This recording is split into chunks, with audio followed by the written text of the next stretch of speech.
Tetapi sekali lagi, era sekarang ini kita sudah sangat jauh tertinggal. Sekarang ini kan perangnya kan teknologi informasi ya. Jadi politik sekarang itu politik yang namanya politik era disrupsi, di mana teknologi informasi itu bagian dari pemujaan atau bagian dari dewa baru dari kita. Ya, kita tidak lepas dari teknologi informasi, kita tidak lepas dari medsos, ya. Dan pemuda Katolik memang harus berperan di situ. Mau tidak mau, pemuda Katolik ini, ya, mulai hari ini memainkan perannya yang luar biasa begitu. Mengapa di Kota Pontianak kita bisa hadir, ya?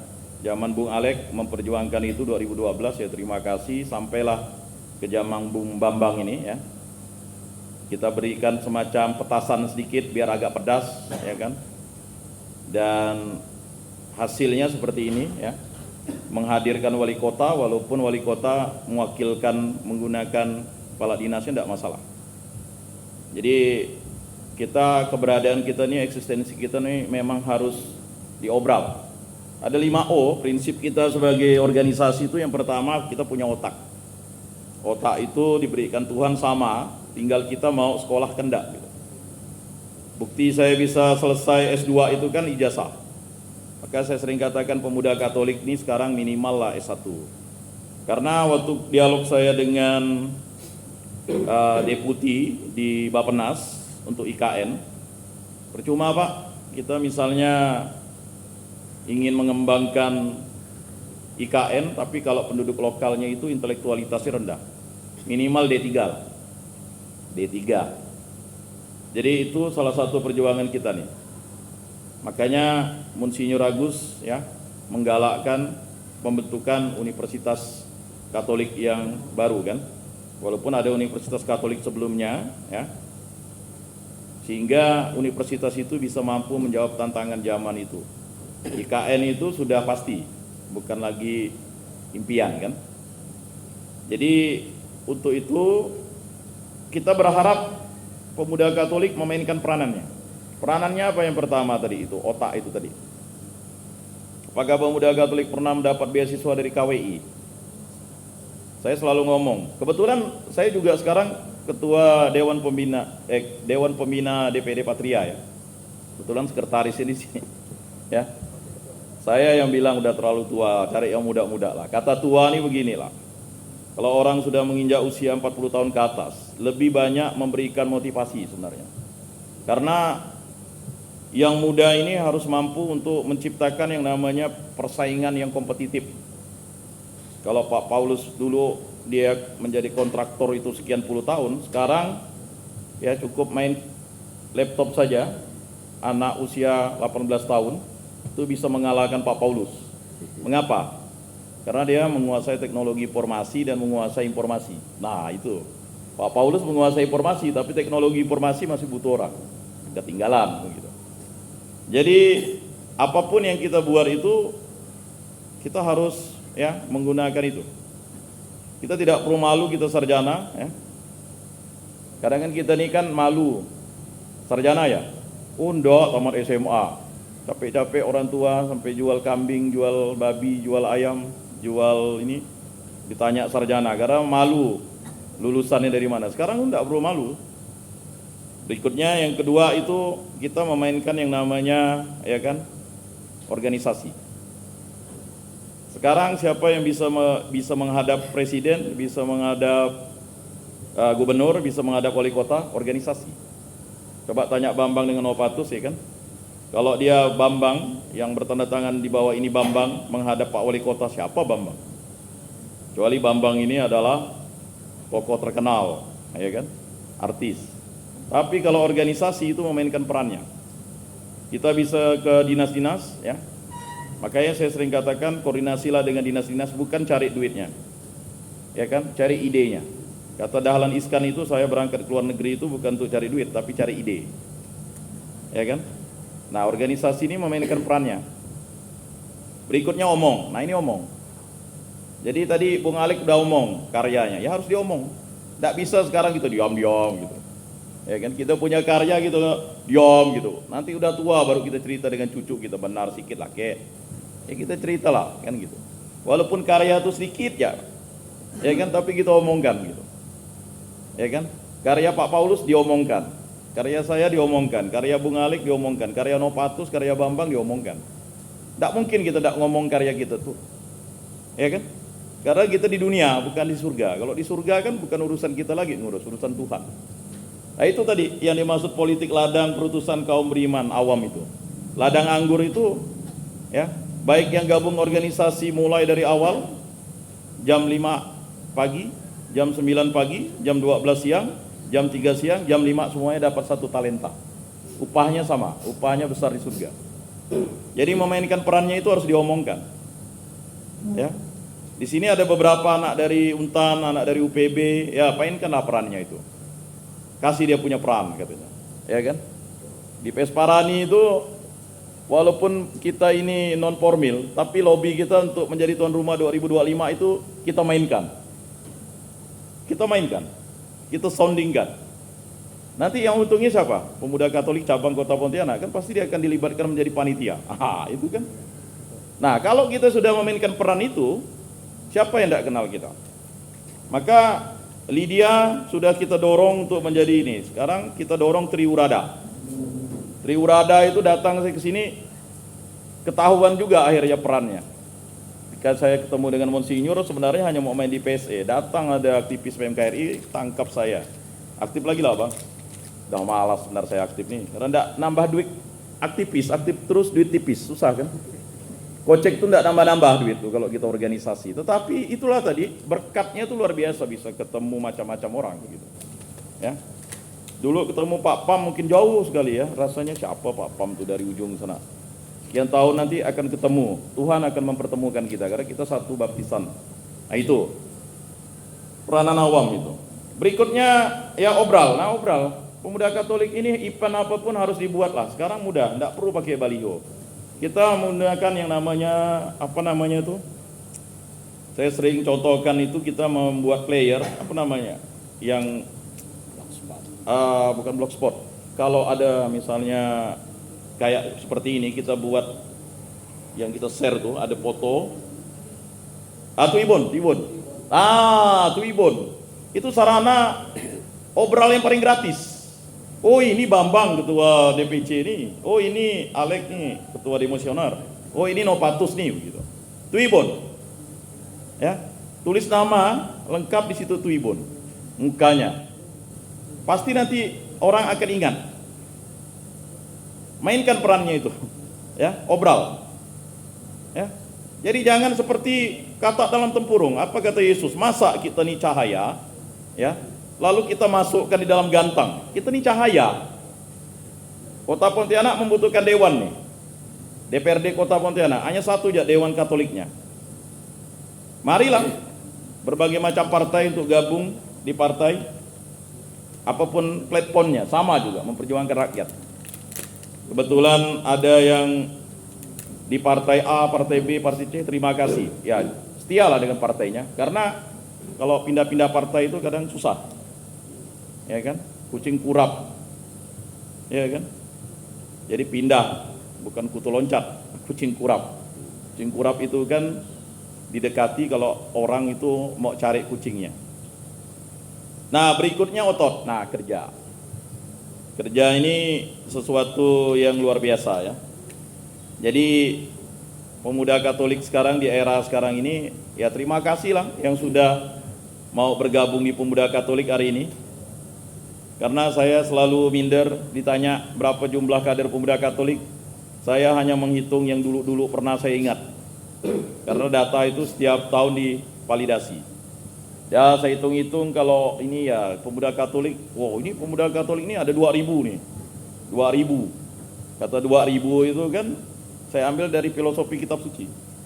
Satu orang bisa membawa 10 orang. Tapi itu benar.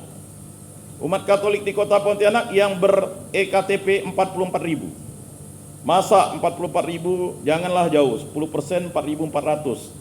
Kita minta lagi 10%-nya bisa 440 orang lah pemuda tuh. Nah mungkin ini Mapenta pertama betul kata Bung Alik tadi itu, percuma kalau kita jadi pengurus tidak Mapenta. Sama kayak pengurus PMKRI tidak MPAB. Ini organisasi kader, bukan organisasi keder. Kata senior saya dulu tuh, kita ini bukan pakai mantel, tapi pakai mental. Ya kan? Nah, yang terakhir, saya ingin menyampaikan satu hal. Perjuangan kita ini terus menerus untuk bonum comune. Tidak ada PR yang selesai.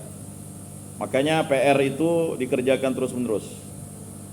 Pemuda Katolik sudah mulai dipandang ya sebagai organisasi yang memberi warna baik di tingkat Provinsi Kalimantan Barat maupun di Kota Pontianak.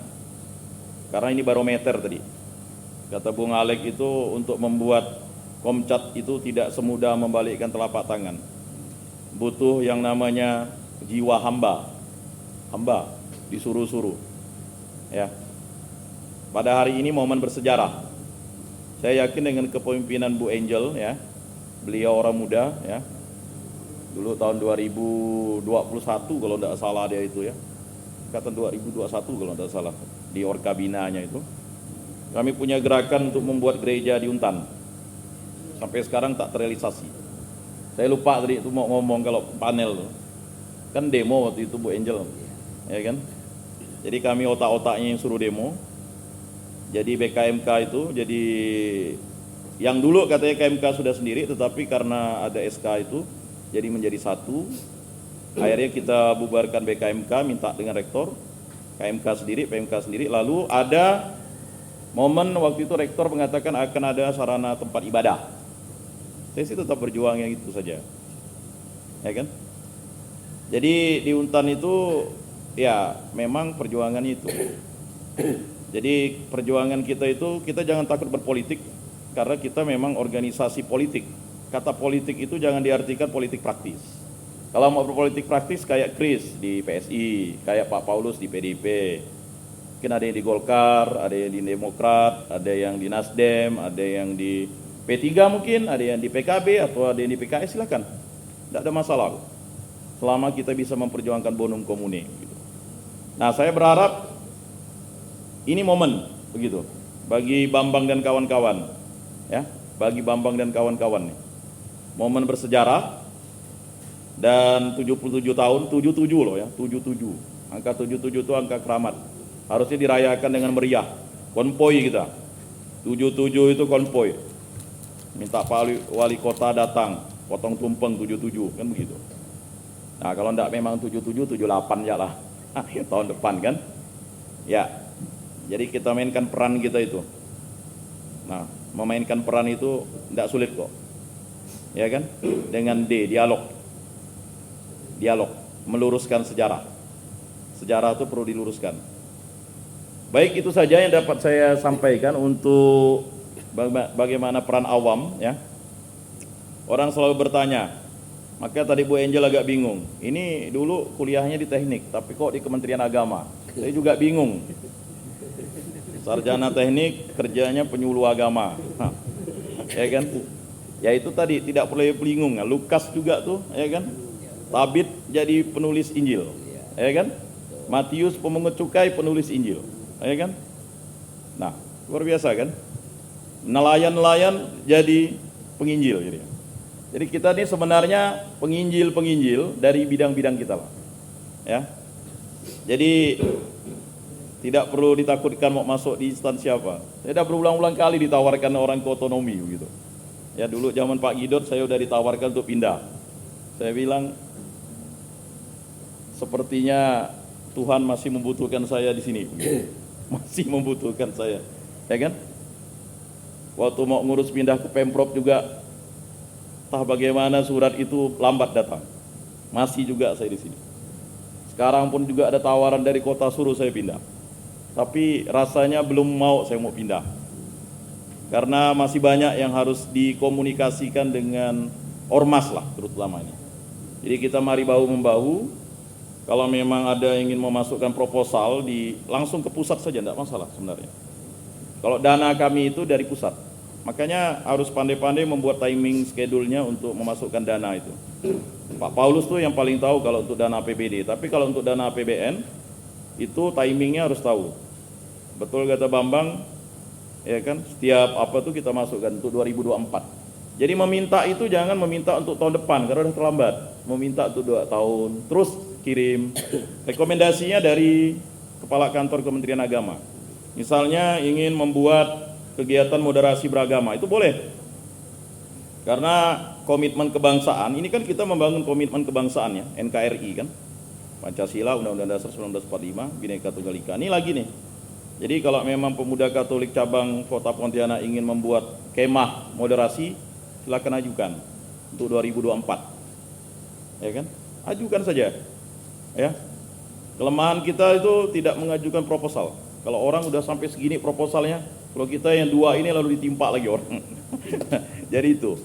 Jadi proposal mainkan. Nah itu saran saya untuk mendapat dana. Selain juga dari para donatur seperti Pak Paulus ya. Kita doakan sehat, berhasil, sukses ya kan. Marilah kita buat misalnya misa bersama dengan tokoh-tokoh politik kan. Pak Paulus bilang 65% gitu tuh kuat. Undang semuanya. Ajak omong. Nah, udah omong nanti kan dipancing. Keluarlah tuh. Ya kan? Kalau udah omong, obral, otot Pak, mana Pak aksinya nih? Kan gitu, mana aksinya gitu. Ya kan?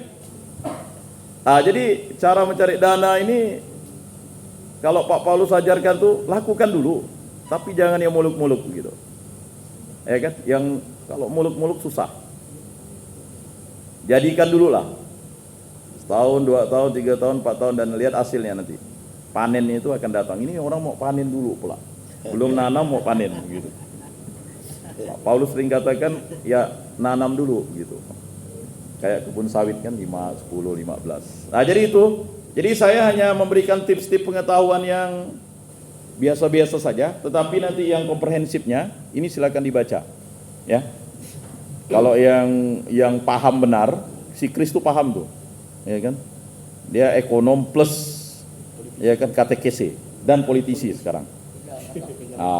Saya katakan beliau ini kita perlu contoh, ya kan? Belajar yang tidak habis-habis. Ya, jadi nanti dibaca nih, boleh dibaca. Ini dibaca bagi orang yang berpolitik silakan, bagi orang yang mau di birokrasi silakan. Ini saya mikirkannya dikasih ini udah 2 minggu. Baru saya selesaikan tadi, maka saya tidak ikut misa. Saya lebih takut tidak menyelesaikan ini daripada, ya kan?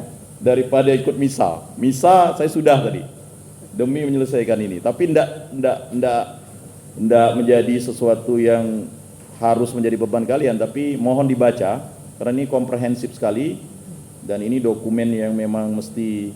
Ada satu lagi nanti saya bagikan, saya masih cari itu dokumennya itu. Itu memang untuk aktivis kader-kader pemuda Katolik itu tentang teologi. Ya, teologi apa itu ada dibagi oleh kayaknya seperti oleh Pater Big lah yang baginya ya. Itu bisa dibaca. Baik, terima kasih. Saya sudah melewati 13 menit karena saya suka ngomong, karena saya penyuluh Pak. Ya kan? Jadi enggak ketahuan kalau udah 13 menit, maka saya rekam nih. Jadi terima kasih. Nanti kita diskusi lebih lanjut. Pro Ecclesia et Patria.